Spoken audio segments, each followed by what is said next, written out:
in Hell, a look back at Saturday Night Live with your hosts, Matt and Keith. Brought to you by Lion's Den Audio Theater.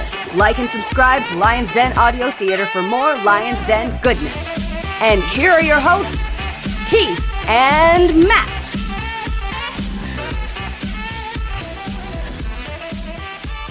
Episode 18 of Saturday Night Live, hosted by Raquel Welch, originally aired on April 24th, 1976. And it's me, Keith, and again, as always, it's Matt. Hello, Matt. How are you doing this evening? Hey, pretty good. Always happy to be on Saturday night. And the Candace Bergen of our show, our first returning guest host, we have tonight, Chili's back. Hey, Chili, how you doing? I'm doing great. As a huge Murphy Brown fan, I was probably the only 6-year-old boy who loved Murphy Brown, so that's pretty high compliments I can get there. You'll take that one, eh? Absolutely. Raquel Welch is the host, but we've also got musical guest Phoebe Snow and second musical guest John Sebastian. Raquel Welch was born in 1940, a model, actor, singer, dancer, born to a Bolivian father and an Irish mother. She was the old, not just a pretty face. It applied to her. She typically played stronger female characters rather than typical airheads. She was not the Marilyn Monroe type by any means. Oddly, by the time she was an actor, she was actually a working mother with 2 kids, and she started modeling. Her first movie came out in 1966. That was the same year she made 1 Million BC, which has one of the world's most famous posters. It's her in the deerskin bikini, and most people will, if they don't know that one, they'll remember it from Shawshank Redemption. She did Bedazzled with Peter Cook and Dudley Moore. She did a couple of Musketeer movies in 1973 and 1974. She also did Myra Breckenridge in 1970. Her last bit before the show was a film called The Wild Party with James Coco. Now, when she showed up for this show, she was inundated by the writers hitting her up with a lot of breast jokes, but she nixed 90% of them, including a bit about it was a takeoff on the Hindenburg disaster where her breast exploded. That was Michael O'Donoghue's idea. A sci-fi parody called The Planet of the Enormous Hooters, which was Franken and Davis's idea. And one where one of the cameramen is a little too pervy with the camera and just keeps zooming in on her chest rather than her face. That was Chevy Chase's idea. After she refused to do these, the writers sort of branded her as uncooperative and just sent her off into a corner to work on her music with Paul Schaefer. So what do you gentlemen know about Raquel Welch? Really only the sex symbol status. I'm not like up with the movies. You know, I've seen that one of her with the loincloth, but I mean, I was so young. I was young enough to think it was actually sexy. So that tells you how young I was. I don't remember it at all. So I don't really know a lot about her other than that she's a sexy actress from a previous era. So you're telling me she nixed 90% of the breast jokes that were in this episode? Was it originally a 2-hour special? Because I don't know what else they really gave her very little to work with other than the fact that, you know, she's obviously gorgeous. She has very big boobs. That's what they went with, which, like Matt said, I only knew her as being a sex symbol. I know her honestly more from the poster than I do from any of her acting. But I will say that this episode, I was pretty surprised. The little bits they did give her to work with, I was pretty pleasantly surprised. I thought she was essentially the 1960s, 1970s equivalent of like a Kim Kardashian or a Pamela Anderson, but I was pretty impressed with what she did. And our musical guests tonight, first off, we have Phoebe Snow, who appeared on episode 2, the Paul Simon episode. Between then and now, or between her last performance and this one, she'd actually given birth to a daughter, and 50 Ways to Leave Your Lover, on which she sang backup, had shot to number 1. And her second album, Second Childhood, eventually went gold. It had been released in January of 1976. So a lot going on in the life of Phoebe Snow at that point in time. The second musical guest, John Sebastian, had been lead singer of The Lovin' Spoonful and really the creative writing force as well. He grew up steeped in music. He formed The Lovin' Spoonful, which combined a lot of genres into one really neat sound. A lot of their songs are well-known, far more well-known than perhaps the name Lovin' Spoonful is. They have Daydream, Summer in the City, Darlin' Be Home Soon, Do You Believe in Magic? After the band broke up, Sebastian continued as a solo artist. He was composing music for theater, and he had a memorable impromptu appearance at Woodstock. Now, in 1976, he was riding an unexpected wave when he wrote and performed the theme to Welcome Back, Kotter, and that became a huge mainstream hit. And at this time, he was also working as a session musician. So Phoebe Snow and John Sebastian, ringing any major bells there for you guys? Big zeros. Yeah, nothing here. I recognize the Welcome Back song, but you just told me all I will probably ever learn about John Sebastian. Yeah, John Sebastian later in his career wrote the theme song to the Care Bears, Care Bear Countdown. And That's I will amazing. link. We have a cold open here. It's Chevy Chase. He's at a podium to present an award for Best Performer by an actor in a political campaign. The envelope is handed to him. He opens it, and it reads, "Get to the fall, Chevy." Chevy is annoyed that as a political satirist, he shouldn't be looked down as a clown that falls down for people. And the cards were supposed to contain the punchline. Chevy acts very petulant and waits for the proper card. A new one is handed to him, and it says, "Don't stretch this out, Chevy. Get to the fall." Chase is annoyed, and he threatens to walk. He then does walk and storms off as he trips over some chairs and falls. The spotlight catches him on the cement floor, and he gives the Live from New York. This one looked like another bad fall, and I remember this clip was used a lot to advertise like the video releases and stuff like that. I thought it was pretty good. I thought they kept it fresh. I enjoyed it, and I like the Oscars are like the only award show that I actually enjoy. So I always love a good Oscar episode or parody. Yeah, I enjoyed it. It did look pretty rough, but I appreciate that they're keeping these interesting, even if they have to go a little meta with them, for lack of a better way to put it. Yeah, I enjoyed it too. I didn't get the political jokes, but obviously that's more of a topical thing for that week. The fall looked like it hurt like hell, but otherwise pretty standard stuff. One thing I will note is that there's a bit of Oscar humor going on here, and yet the Oscars had aired about 3 or 4 weeks before. So yeah, there was a technician strike going on, and some episodes had to be rescheduled and moved around. So we then get to Raquel Welch's monologue. Welch comes out and she sings Superstar, which was written by Leon Russell and Bonnie Bramlett.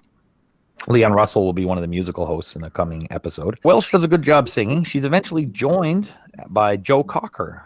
Belushi is Joe Cocker.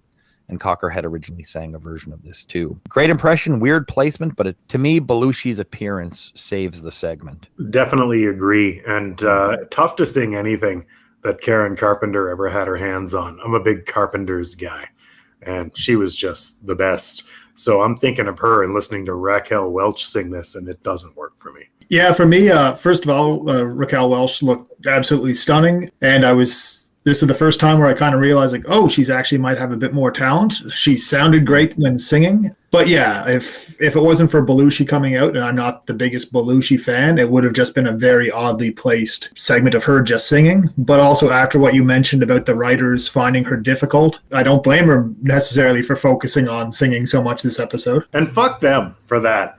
Just to get that out of the way. Fuck them. These guys are getting paid, and you get a host that's clearly very eager to do, some interesting stuff. She seemed very enthused, and you just shovel her shit. Fuck them indeed. We come to our first ad, and it was number 1, where I was like, oh, I'm glad Chili's back with us for this one. It was Gilda Radner and Garrett Morris reprising the roles as the Alvarezes from the Jill Claiborne episode, and they're worried about their rats.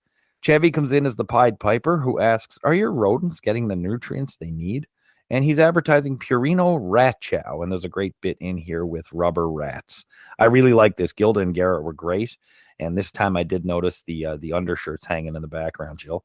I got so excited when they showed up. I wasn't sure if these were recurring characters or not, but as soon as they popped up, I actually, out loud went, oh, yes! Because the first shot of the sketch was the wife beaters hanging up, like in the Jill Clayburgh episode. And then Chevy coming in as the Pied Piper, and I actually like this a lot. This was one of my favorite advertisement parodies they did. I love the line, treat your pests like guests. I'll probably use that if I ever have mice in the house. And even the little toy rats were cute. It was a fun sketch. It was funny. And yeah, I've got nothing but good things to say about this one. I also enjoyed it. I thought those toy rats were hilarious. My biggest laugh came from the bowl saying cocky. the cockroach bowl? Yeah, cocky and lousy. Our next bit is the metric alphabet, and this one is both. The internet credits this one to Dan Aykroyd or Tom Chiller, or both. The conversion to metric was going through in the States, or actually wasn't going through. Keep working on that, US. Aykroyd demonstrates the new decabet. It's an alphabet with 10 letters. and he demonstrates the new way of pronouncing and writing the new letters. 2 sentences that jumped out at me were, "I caught a biggie fish," and "Honey, will you element open the door?" This was another great bit by Aykroyd. Probably not like Bassomatic level, but this was still very, very good. I will be the contrarian here, I suppose. I really did not think this was very funny. I thought he was straining to get through the jokes. I didn't think the jokes were very funny. There needed to be something else for him to do here because I thought these were flat. I'm going to be somewhere in between here. I thought it was another good demonstration of Aykroyd's skill, like especially like verbally. He must have written this himself, because I can't see somebody who doesn't have to perform this writing for somebody else to do it, because I was very impressed by how Aykroyd was able to actually get some of the sounds out of his mouth the way they'd have to be done, which is why I think it's something he must have done himself for him to perform, because I can't see how a writer would say, oh yeah, somebody else will be able to pronounce these words. And I enjoyed the trash letters, were all the letters at the end. The bit itself was nothing fantastic, but Aykroyd, I found, was really good in it. Scred and Plubis sneak into the studio. They meet up with Raquel Welch.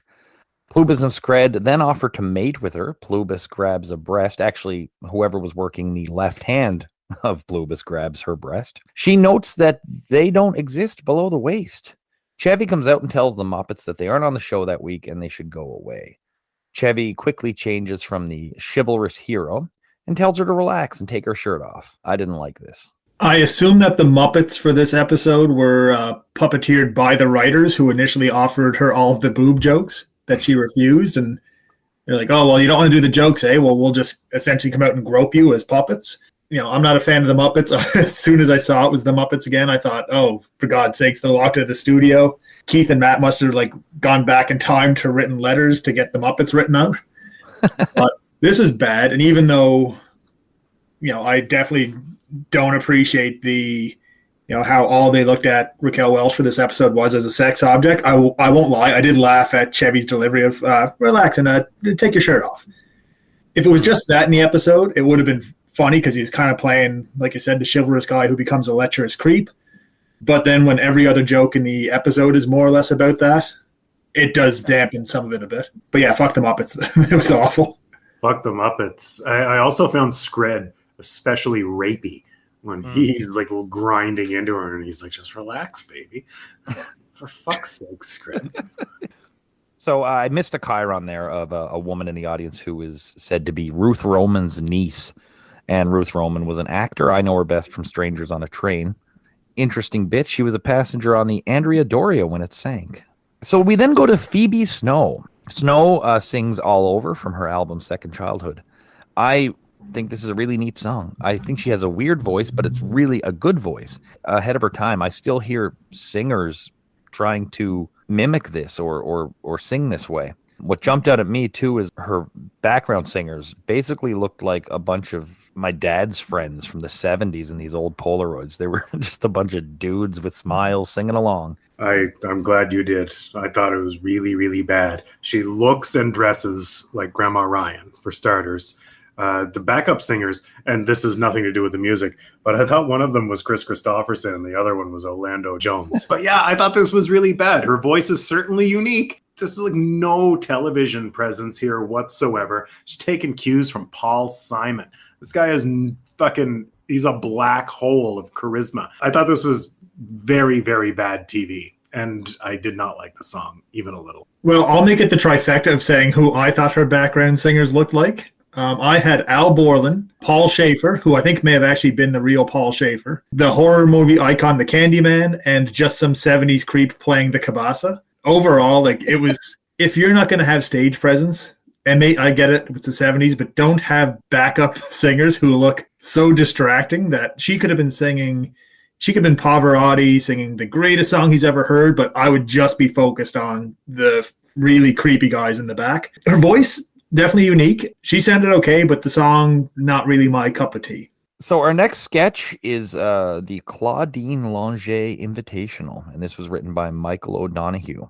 So Chevy Chase as Tom Tryman and Jane Curtin as Jessica Antler Dance, one of the best names I've heard ever, are commentators at a skiing race. And as men go down the moguls, there's a gunshot rings out and these fellas fall. and they announced that the person was accidentally shot by Claudine Longet. And then there's clips of ski jumpers to the sounds of automatic rifle fire. How was the sketch to you guys? No good. I don't know why they found this funny. Like, am I maybe I'm not, because I wasn't up with the topical humor and I don't know who this guy is, that I wasn't getting it. But fuck, it sure wasn't funny. Yeah, it doesn't get much funnier once you know what the story is. Because I mean, I don't know if you are going to explain this, Keith, but who Claudine Longet is? So Claudine Longet was a singer and actor who had been married to Andy Williams. Williams? In March of 1976, only about a month before this, she was arrested after her boyfriend, who was an Olympic skier named Vladimir Spider Savich, was shot by Longet. Longet said it was an accident, and she was just learning how to use the gun. He was teaching her how to use it. She was eventually convicted on negligent homicide and spent about a month in jail, and she got to pick the month. So that all this happens before the trial. This is Saturday Night Live making fun of a legitimate real-life tragedy. You were right, Julie. It's not funnier. No, I was shocked to see, because doing the math and looking at the times, once I looked up Claudine's history and what this was about, I was like, holy shit, this must have been like the bodies must have still been warm, or the body must have still been warm at this point. Even the little bit of research I did afterwards, it's the Rolling Stones wrote a song about this incident 3 years later for an album they were going to do in 1980 or so. And it was taken off then of the album for being too controversial. And that was 3 years after the fact, whereas this would have been so fresh. It's just, I don't know, I enjoy dark humor, but it seems like a bit of bad taste to be doing a 5-minute sketch about shooting somebody shortly after somebody actually gets murdered. And I will say, though, the name Jessica Antler Dance, I agree, Keith, is one of the best names ever devised. Bad taste. It's almost like having the president on shortly after the fall of Saigon. Yeah, this one made me mad. Bad taste, bad timing, and ultimately bad jokes. This wasn't one worth hanging your hat on. And shortly after this, they get a cease and desist order. So our next bit is a Polaroid commercial. John Belushi introduces himself as Jane Curtin. Jane Curtin is therefore, by default, John Belushi. And they show 3 Polaroids of Jane taken by the Polaroid camera. It's the Polaroid Deluxe XS70. And this is just like one that we'd seen on the 2 previous Candice Bergen episodes. And to give you the background on these ones, Candice Bergen was actually the spokesperson for Polaroid at the time. These Polaroid in-show ads were sort of offsetting the low amount of ad revenue that was coming in. But one thing the Polaroid was annoyed about is that the segments weren't long enough for the picture to actually develop. So I enjoy these. I thought this one was the weakest of the 3, but I did enjoy this, and I did get a laugh when John and Jane were calling each other's name. Yeah, I got a chuckle. It wasn't. On a pretty dreary episode, the little things will certainly stand out. But I thought it was fine. Yeah, I got to disagree with you. I also didn't know this was a paid advertisement. I just thought it was a really bad sketch. Yeah, I don't know. I just didn't get it. It seemed to go on without a joke at all, but knowing it wasn't necessarily designed to be a real sketch, I guess that's a bit more forgivable. And also, Keith, you just answered my question I had written down here, was why didn't they show the punchline Polaroid they took during the ad at the end? But I guess that answers that. Those were really, really nice pictures of Jane, though, in the Polaroid. I think it'd be hard to take a picture of like 1970s Jane Curtin that doesn't look nice. Like, I think she may have been my first crush, and I would have been negative 11 years old when this is happening. My God, it's just gorgeous. Big Jane Curtin fan over here. Which, once again, this is the second episode that I'm, joining you guys on, and they've had so little for Jane to do in both episodes. Like, even in this one here, I don't even think that she bothered to change costume. They had so little for her to do. We now go to great moments in herstory, and if you remember, these were really short bits from a previous episode, but this one is not short at all. Jane Russell on set filming Howard Hughes's The Outlaw, and Welch is playing Russell. Hughes says he's in love with her. Now, Hughes was a renowned germaphobe, so he kisses her with a Kleenex between their mouths, and then he turns the Kleenex around and kisses her side. He designed a special brassiere for her, and Garrett comes in as Skip Dixon, Hughes' most trusted Mormon welder, and he has a metal bra with propellers. Russell won't wear it, so Howard puts it on to safety check it. He knocks himself down, And this is how Jane Russell became the girl with the golden gazongas. I didn't like it. I really didn't like it. Didn't even like Aykroyd in this one. Yeah, this was pretty tough to like. I mean, there wasn't really a lot of jokes there. It was very slapsticky. And again, with the tit jokes. And yeah, the flailing around, you can't just throw a talented guy like Aykroyd to just flail around and expect results. I mean, you have to have an idea. They had no idea. This sketch had, I guess, it was dreary. It was drab. Not much going on. It did have three things I enjoyed. One was I did enjoy the joke you described where he kisses the Kleenex, and then Garrett coming in as Skip Dixon. He had so much energy coming in. I did laugh at that. I was excited to see him in the sketch. I feel a little hypocritical because bad-mouthing the writers earlier, but I mean, Raquel Welch, she's stunning. She looked amazing. I just wish they gave her more to do other than stand back and watch as Aykroyd did some of the worst Aykroyd stuff I've seen on SNL. I did like the voice Welch was using. It sounded very 40s movie. She was fine. It once again was, like I said, got the impression she was capable of doing so much more if she had more to work with. Our next bit, Jane Curtin comes out and says that Madeline Kahn will be back on May 8th. Back, you say? So what happened on April 10th, Madeline Kahn was booked to be the host. She came out and did 10 minutes of material, and then they threw to a Richard Pryor episode. And I found that on from a newspaper clipping on a Reddit group. So yeah, that's what happened there with Madeline Kahn. Things like this, you really take for granted how back then, they had to do things to let people know what's coming up in future episodes. It's so almost antiquated nowadays with the internet and everything else going on. I would find it weird if, an episode of Stranger Things halfway through the episode said, hey, tune in next week, we're going to have a goblin show up or whatever. It's kind of cute in the way that they had to do it that way. So we're at Weekend Update. It starts with Chevy on the phone, and he's saying, no, it's just out of batteries. And he then notices the camera's on, and he says, I'm Chevy Chase, and you can't. A few bits from this. Gerald Ford was criticized for his appearance on a late-night television show that is in bad taste, takes cheap shots, and uses filthy language. We have a little tech glitch as Chevy Chase gives one of the better jokes. He says 253 murderers and rapists escaped from a prison, and residents are advised to answer the door politely. Talks a bit about Timothy Leary being released from prison, and Leary's plan is to take a trip somewhere. George Wallace showed his strength by crushing a small child. Another tech glitch as we go to Lorraine Newman as a political analyst talking about undecided voters who don't know. And if one candidate's able to get all these don't knows, they will do quite well. But Newman doesn't know how to get them interested. I really enjoyed that part. Final Days, Nixon's Final Days, the book by Woodward and Bernstein. They don't mean to kick a man when he's down. They mean to kick him, break his thumb, dance on his face with golf shoes, and crack his teeth with a hammer. Then we see Barbara Walters, who had recently left NBC to go to ABC for $5 million. And Garrett Morris interviews Barbara Walters. It's the debut, kind of Gilda Radner's Baba Wawa. A impression that Barbara Walters didn't like too much. Highlights for me include crushing a small child and the richness of them doing a joke about how the president was probably criticized for his appearance when I sat here and shat all over the show for having the president on. Thought that was pretty funny.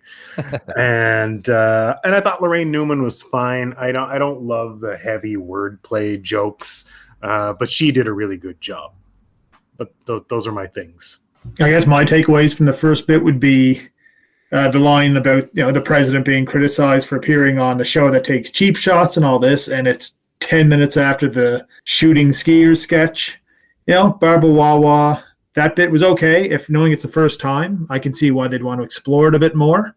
And it's also funny to think of a $5 million contract as being a humongous contract in television, whereas there's performers who make that in one episode now. And yeah, otherwise the Lorraine Newman bit, kind of have to disagree a little bit. I found it a bit, it wasn't really my thing. I found it could have been a different delivery, maybe could have made that a bit funnier in my opinion. It's Weekend Update, it's going to be topical, so it may not catch all the jokes, but you can tell they're well delivered and the audience liked most of them. I hate to time travel, but Sherry O'Terry does the best Barbara Walters I've ever seen. And that's all I thought about looking at another Barbara Walters. Interesting. That's a controversial statement within the SNL fandom world, Matt. Oh, good.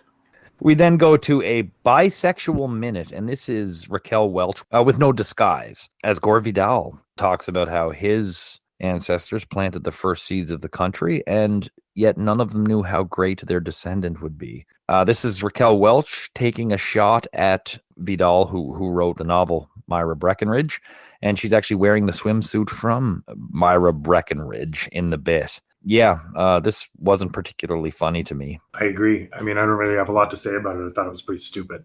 Yeah, I don't know what it was, and the audience wasn't really that into it either, so it's not just a time thing that's making it not funny. We then see John Belushi returning as his meteorologist, and he's talking about songs about the weather. Most are harmless, but some spread dangerous information, such as it never rains in Southern California. An expanded bit on Don't Rain on My Parade. He says there's worse things that could happen on a parade.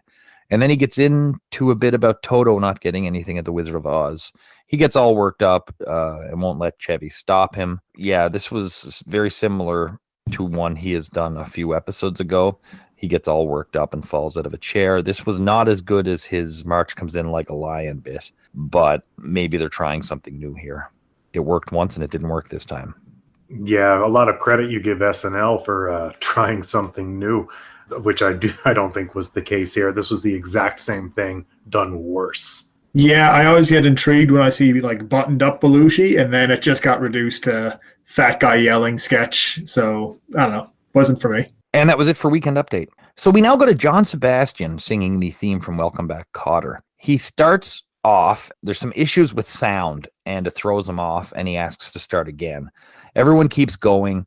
Everything goes out of sync. He starts singing the second verse, takes a brief pause, and jumps back on the horse. Now, there are issues with this performance, but I'll talk about them in a sec. How was the performance of the song and I guess the whole set to you guys? Boring. I don't get it. Who's the target market here? John Denver fans? They probably are the market. They are. They're the ones watching SNL. I just didn't think John Denver fans were the ones watching SNL, I guess.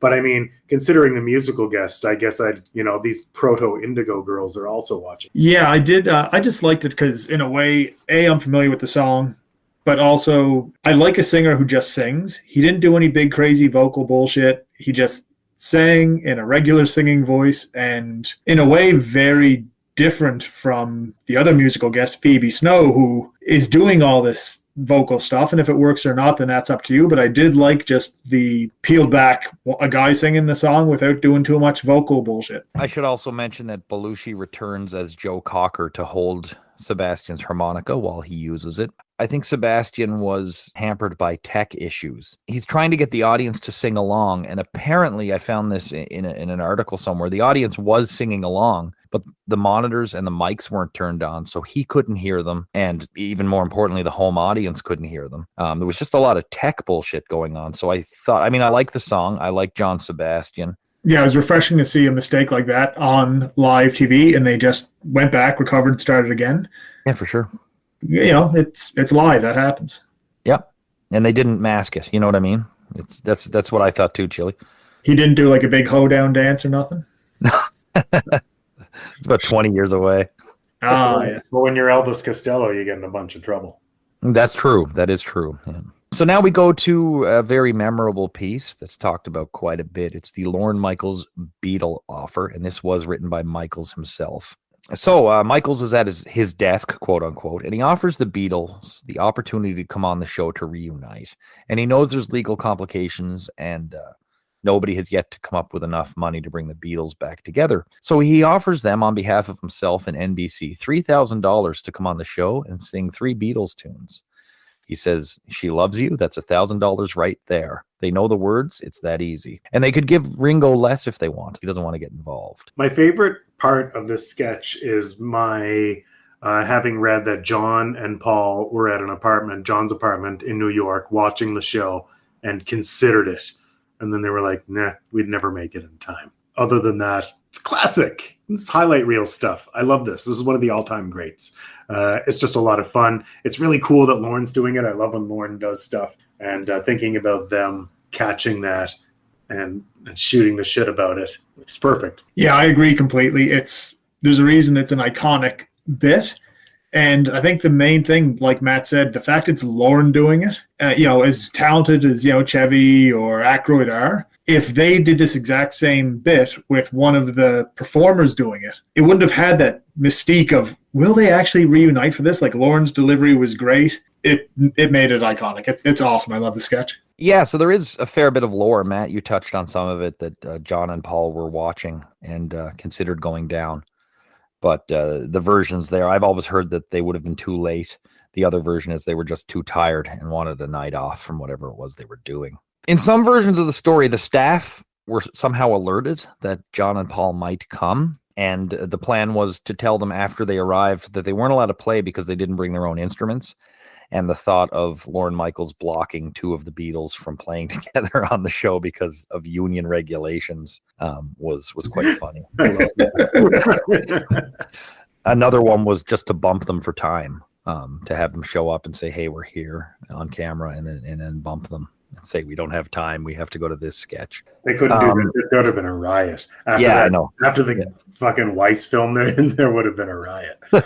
Sorry, but almost the ironic part is, I would almost think if John and Paul knew that was the plan, they probably would have tried much harder to get there than thinking they wanted them actually there to perform music. I'm thinking that. Yeah, I'm thinking if they knew there was a joke coming, they definitely would have gone just to not perform. I mean, there's a precedent here where even Paul didn't sing on the Simpsons cameo he made. He made Apu sing the song, so he loves not singing on comedy shows. And there's a fictionalized version of this story done in a VH1 TV movie called The Two of Us, where the Beatles, John and Paul anyway, actually do show up to sing that night. Never seen it, never heard of it till I was doing research for this.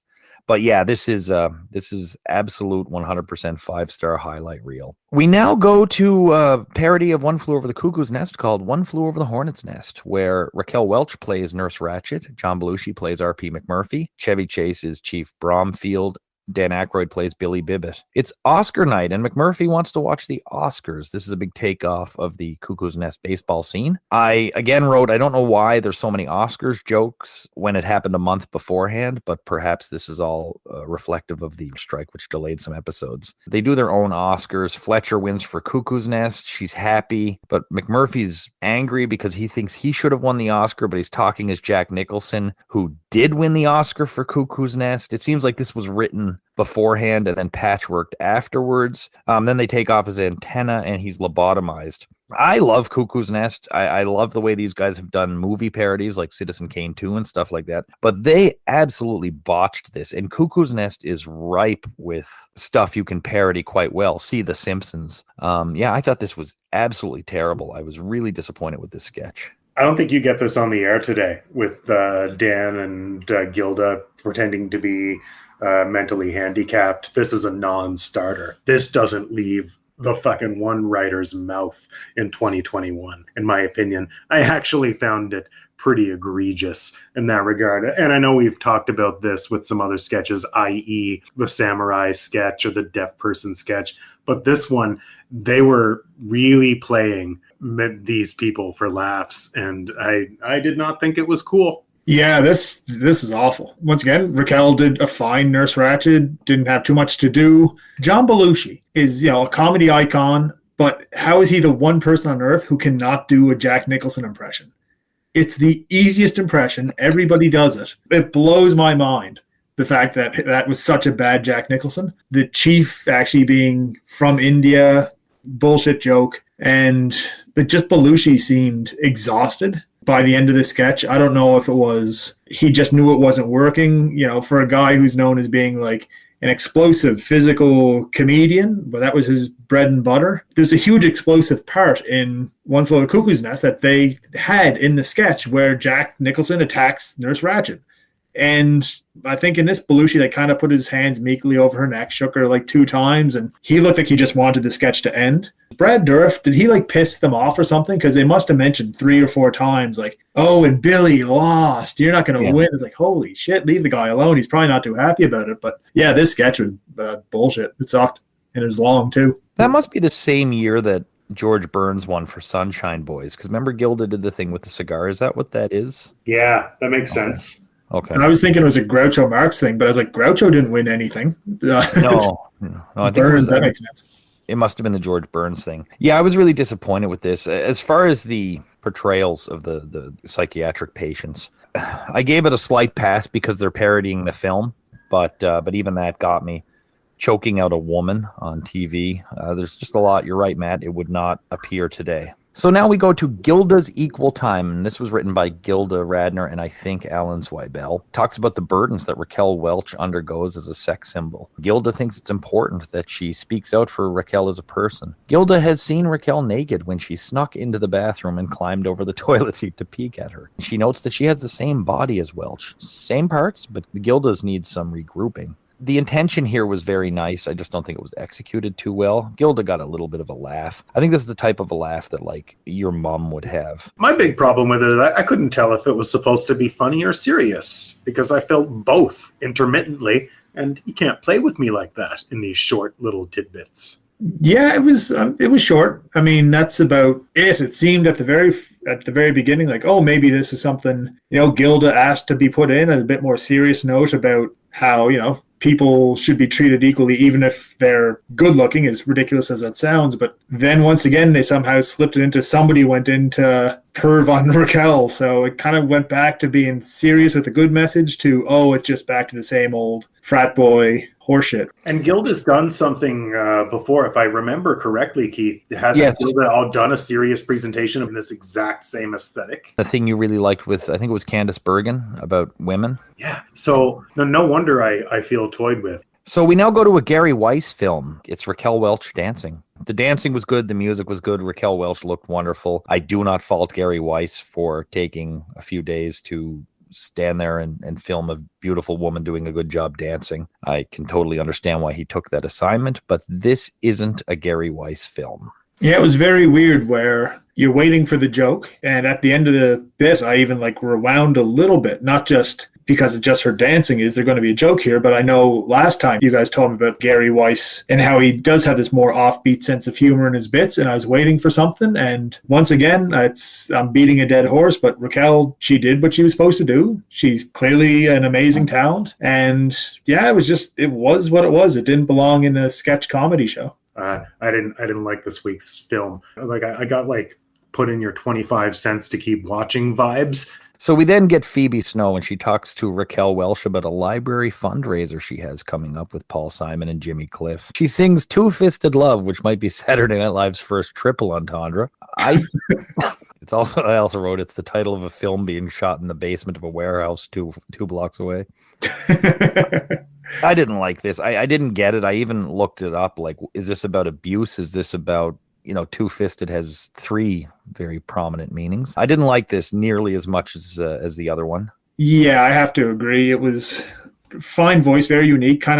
She doesn't sound like her, but I like the fact she has a very unique voice. About 20 years ago, was it Macy Gray, who had the very distinct, almost ugly voice, but it worked for the way they sang. But last time I kind of criticized her backup singers. They didn't show them as much anymore. So I will just point out now, since I'm not distracted by the backup, that Phoebe actually looks a lot like a Database, the other nerdy kid on The Simpsons.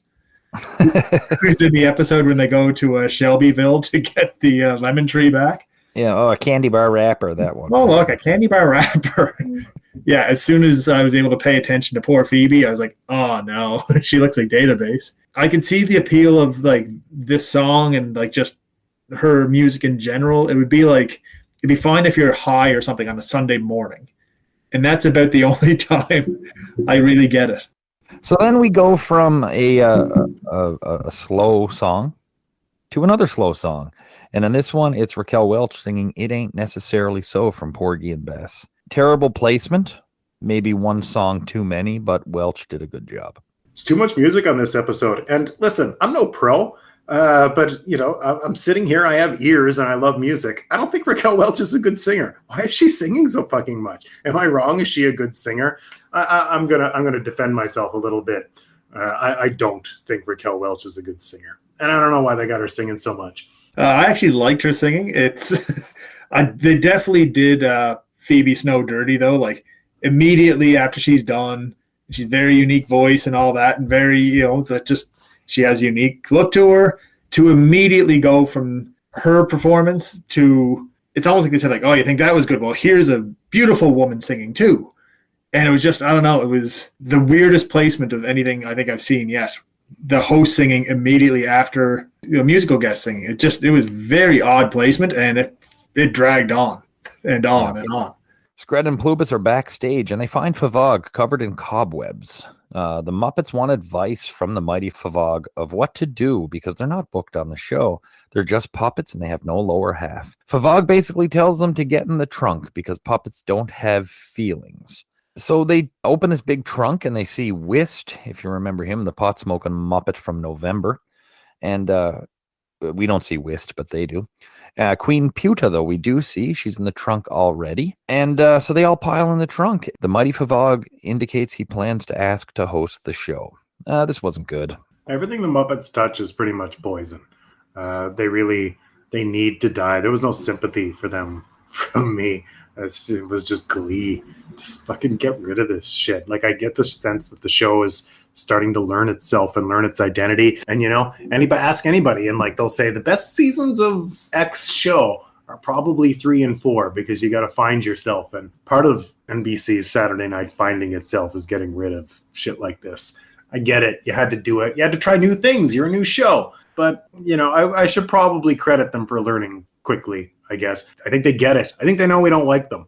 Yeah, I was wondering, is this their way of writing the Muppets off, where it almost seemed like it was a sketch written by somebody after like Jim Henson left, like in a bitter way, because they were really mean to the Muppets, and then they seemed to just chuck them in the trash. So I don't know if this is their last episode or not. So our last bit, we have a telegram coming in, and Chevy reads it, and it's from a 40-year-old war veteran who's dying and asks Raquel Welch to take her shirt off.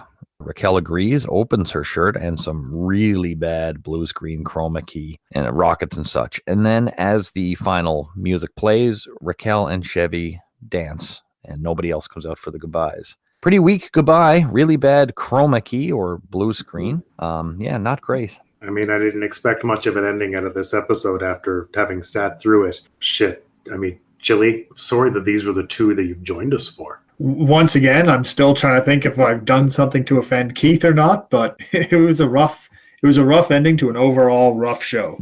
It's not always like this. I'm not always like this. So here's our epilogue. The host, Raquel Welch, she continued working in film, TV, and theater, including a one-woman show in Vegas. She really got into the beauty fitness trend in the 80s. She branched out into selling wigs, jewelry, and skincare. At 81, she is still absolutely beautiful, and she works when she pleases. At this point in time, because of her looks, she was seen as a hideously bad actor, but I don't think that was fair. Raquel Welch does not come back. She doesn't host again. John Sebastian continued as a very busy musician. He was a session musician for The Doors, for Gordon Lightfoot, for Timothy Leary, Crosby, Stills, Nash, and Young. It was actually almost Crosby, Stills, Nash, and Sebastian. He continued writing and recording with bands, namely NRBQ and the J Band, and he's still performing today. In the 80s, he got into producing and hosting television specials and infomercials. He wrote a children's book and some instruction manuals for musicians. He was inducted with Loving Spoonful into the Rock and Roll Hall of Fame in 2010 and got into doing soundtracks in the 80s for Nelvana, and of course Care Bears Countdown was one of the theme songs that he wrote. Phoebe Snow we will see again. In the meantime, her third album, Looks Like Snow, was due to be released in June of 76. So we don't get Sebastian again, we don't get Welch again, but we do get Phoebe Snow again. So any strong feelings there, fellas? I mean, with her magnetism this episode, why wouldn't they have her back? Yeah, I'm not too surprised that Raquel wouldn't come back. I'd almost think that'd be maybe better for her to refuse them than them not ask her. But yeah, the other two musicians, if they came back or if they didn't come back, I wouldn't be too surprised. So let's rate the music. For me, Snow and Sebastian were both good. Snow's song I really enjoyed, but really got myself bogged down in wondering what two-fisted love meant to Phoebe Snow. And then I started wondering, should I really be wondering this? John Sebastian, he got tripped up at the beginning, but he recovered. It's really too bad. His performance would have been a lot better if the tech was good and the audience mics were turned on. Neither one of them are up my alley typically for what I'd normally listen to. She had a very unique voice, whereas his was much more straightforward, and I could see how people would be fans of both. It's just not me. Terrible music for me this week. I didn't enjoy a single second of any of these musical performances, except for thinking of Orlando and Chris Christopherson. Talk about the host. I thought her singing was good, her dancing was good, and she wasn't overly offensive in anything. There was no real monologue. I liked her voice as Jane Russell. I liked her Nurse Ratched, but nothing she did was good as a whole as far as the comedy side of things. None of the sketches were great. A few of them were quite bad. This wasn't a good turn for Raquel Welch. It wasn't a good episode. I agree completely. I thought she was misused. She seemed enthusiastic to be there, and they did nothing with her. But I disagree about the singing. I don't think Raquel Welch should be out there singing on national television. I think for me, the singing is, it's split down the middle for me as far as the singing goes. Like, she does sing well. I think she has a good voice, but it's not what she's known for. Me and Matt will disagree. I say she's a good singer, but I think for a lot of hosts who are not known for comedy, I give them much more points for the gusto they bring into it rather than the jokes they're given to deliver. Because really, I said this last time I guested with you guys, was that they didn't give the female host much to work with. Raquel, they asked her to look pretty, she looked pretty. They asked her to dance, she danced, and she did everything with enthusiasm. Wasn't great, but I don't think she's to blame for. So, what was your worst bit, fellas? The Cuckoo's Nest, for me, I really thought it was pretty egregious, and I don't think it would make it on the air at all today. And it went on way too long on top of everything. But otherwise, I think too many people would find it offensive. I found it a little offensive, but I'm pretty thick-skinned about this kind of stuff. But I can just imagine what the people of today, not that I'm not one of the people of today. Anyway, you know what I mean. I'm old.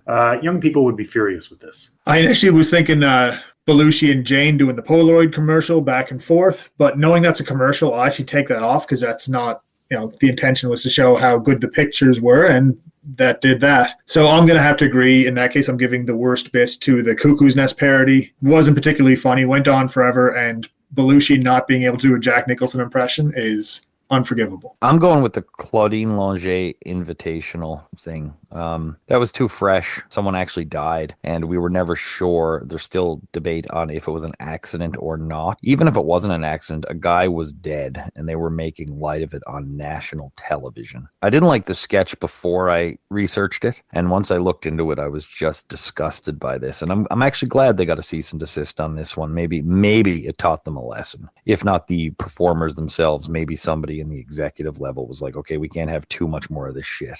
They will sneak it back in, but this was a well-deserved knuckle wrap, I think. The best for you fellas.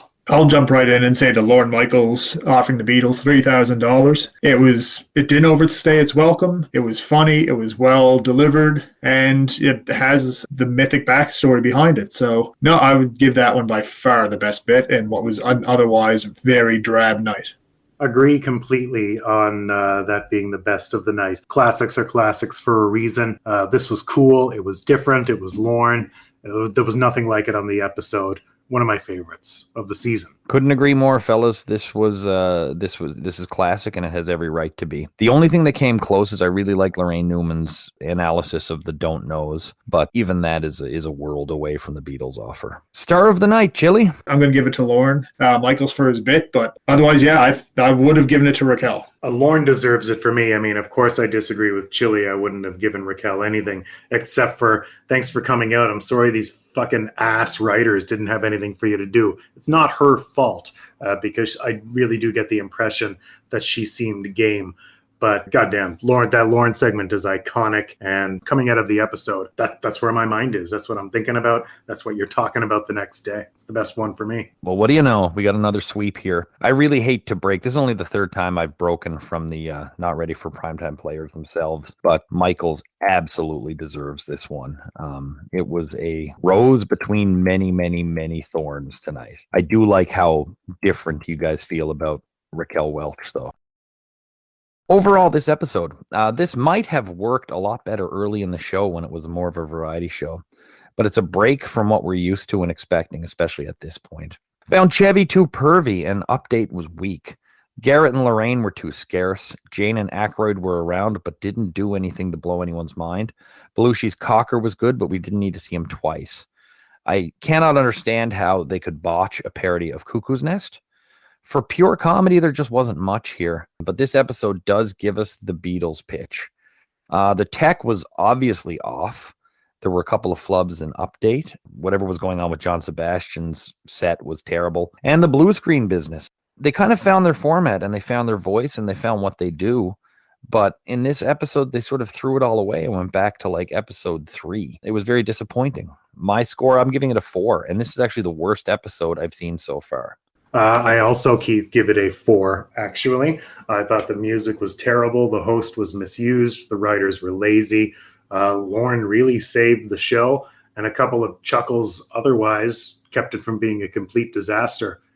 4 out of 10 for me. I'm giving it a 3 out of 10. There's just not much to it, and even the Beatles pitch, that's what got it probably about as high as it did, actually.